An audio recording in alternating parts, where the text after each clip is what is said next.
ஆச்சி பாதாம் ட்ரிங்க். ஆச்சி பாதாம் ட்ரிங்க் ஒன்னு வாங்கினா ஒன்னு ஃப்ரீ.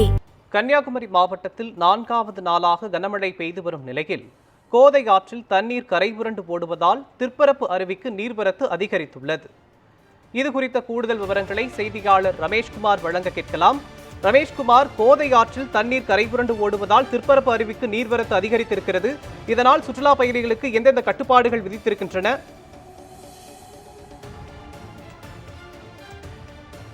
மோகன், கன்னியாகுமரி மாவட்டத்தை பொறுத்த அளவில் கடந்த 4 தினங்களாக கனமழை என்பது பெய்து வருகிறது. ஏற்கனவே தென்மேற்கு பருவமழை என்பது தீவிரமடைந்திருக்கும் இந்த நிலையில் தற்பொழுது வங்கக்கடலில் உருவாகியுள்ள குறைந்த காற்றழுத்த தாழ்வு நிலையால் நேற்று மாலை முதல் விடிய விடிய கனமழை என்பது பெய்து வருகிறது. குறிப்பாக கடந்த 3 நாட்களை ஒப்பிடும் பொழுது நேற்று மாலை முதல் தொடர்ச்சியாக கனமழை என்பது பெய்து வருகிறது. இதன் எதிரொலியாக மேற்கு தொடர்ச்சி மலை பகுதிகளிலும் அந்த ஒரு கனமழையால் தற்பொழுது மாவட்டத்தில் இருக்கும் ஒவ்வொரு நீர்நிலைகளும் சரிதான், அதே போன்று அணை பகுதிகளுக்கும் நீர்வரத்து என்பது அதிகரித்திருக்கிறது.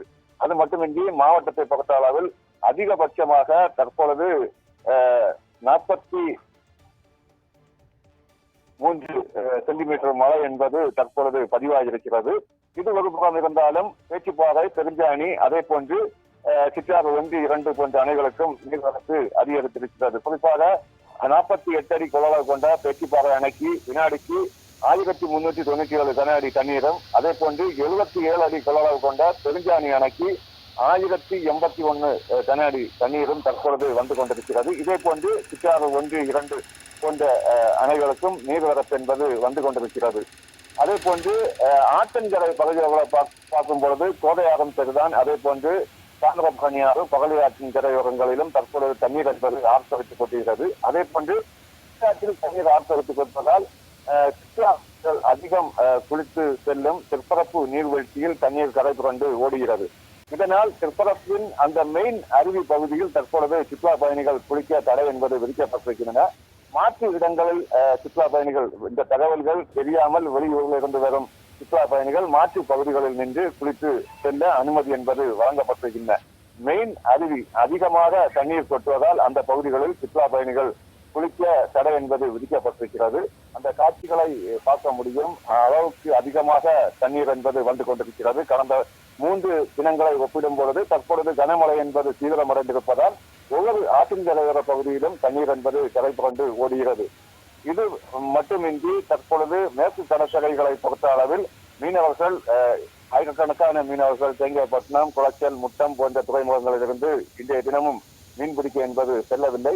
மாறாக ஆழ்கடலில் மீன் பிடித்துக் கொண்டிருக்கும் அந்த விசைப்படகு மீனவர்கள் அவசரமாக கரை திரும்பும் ஒரு நிகழ்வும் தற்பொழுது பார்க்க முடிகிறது.